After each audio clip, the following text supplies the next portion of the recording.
Excel Language School. A real passion for learning. Hi, welcome back. This is David from the Excel Language School, and I'm here with another video talking about IELTS writing. And so this video is also about IELTS Task 2. Task 2 is the second of 2 tasks.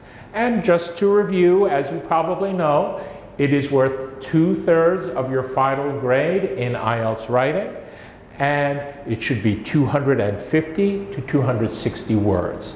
We recommend that you spend about 40 minutes writing this, including planning before and proofreading your essay for errors afterwards. Today I want to discuss an excellent essay that a student gave me. I gave a band score 7-2, and it is possible that the student could even get a higher band score, in my opinion. So let's get straight to the question. The question is, you have 40 minutes to answer this question. In some countries, an increasing number of people are using cards instead of cash. However, this method of payment will never be widely used in Vietnam. To what extent do you agree or disagree with this statement? Okay, getting straight to the essay, the student opens up with a great first paragraph. There are 2 sentences, just under 50 words, and the meaning is absolutely clear the first time you read it. There are 2 tiny grammar errors in the first paragraph, but the errors do not obstruct meaning, by which I mean it is completely clear what the student means to say.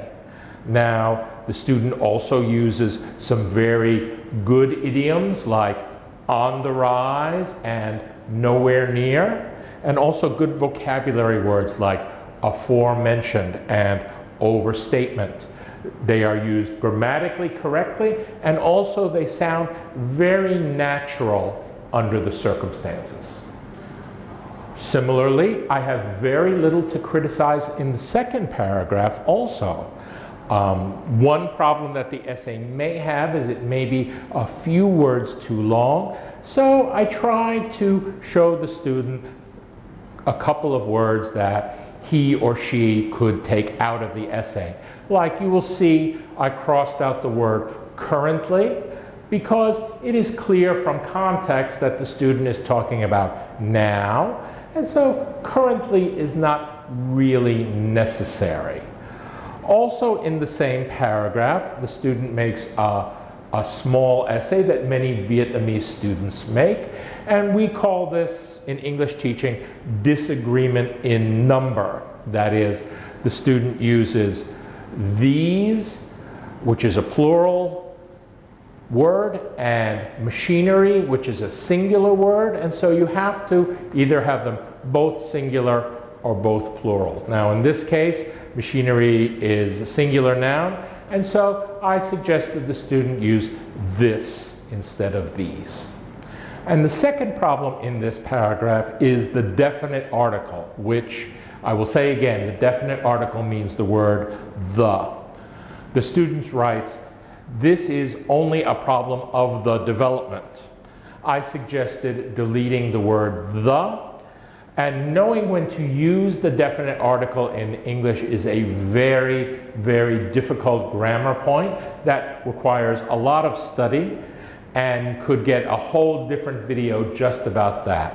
But I want to give you one rule, which is general statements of fact many times have no definite article, which means you do not use the word the before a general statement of fact. 3, 2, 1. Sorry. One thing, 3, 2, 1. One thing I really like about this paragraph is the linking words.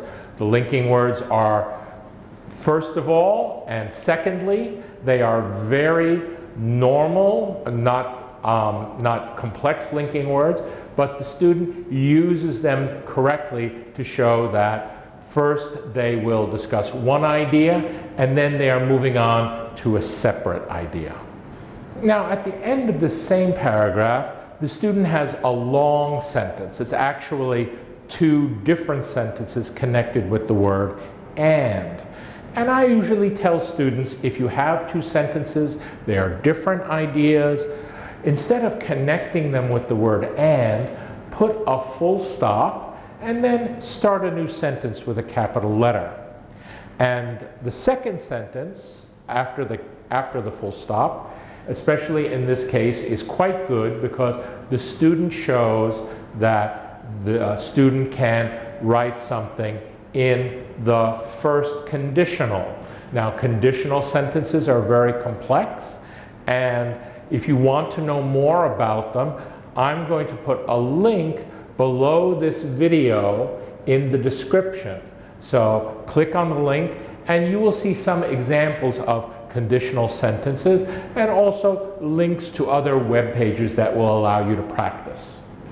Okay, so moving on to the third paragraph of the student writing, which is on the second page, we see that the student starts off with some very nice language. They use reign supreme, which is a nice idiom meaning that it's number one, it's the most popular.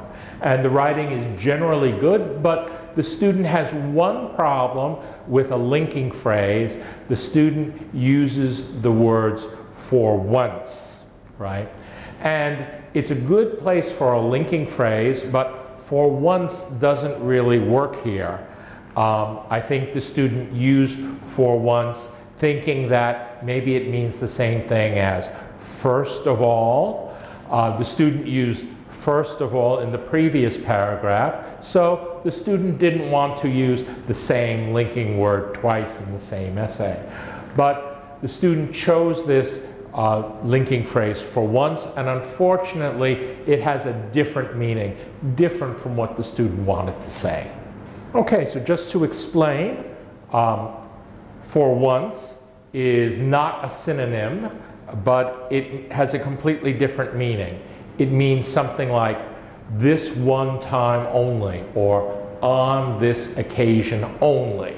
So for example, you might use it in a sentence like, for once, my mother was not nagging me to study for IELTS, right?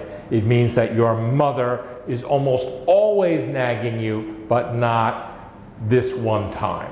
Now, the student could fix this with another linking phrase like to start or for starters, but I also recommended to the student that the student just not use a linking phrase. It is not necessary to use linking words in every sentence, as long as you use them occasionally to show that you know how to use them. So, moving on to the next paragraph. I'm sorry, 3, 2, 1. Moving on to the end of the paragraph, the student once again writes two pretty long sentences and connects them with the word and. And again, as I've said just a few minutes ago, I recommend that you make your sentences shorter, you use a full stop, and then a capital letter, because shorter sentences are easier to read than longer sentences. I felt that the last paragraph was quite well written. There was just one occasion when I suggested vocabulary. I suggested that instead of credit card method of payment, the student could use non-cash, just to show that they have higher level vocabulary, or also a word like cashless can also fit in this case. In summary, this was a good essay. It was clear and easy to read. It had some higher level vocabulary and idioms, and so I liked it a lot and I gave it a pretty good grade. I think the student can look forward to doing well when the student takes the real IELTS test. So if you would like to have a better writing score like this student, and we'd like to ask you to come down to the IELTS Center and contact us and check us out. Information about our telephone number and our website are below this video, and please come by. We would love to see you soon. Excel Language School. A real passion for learning.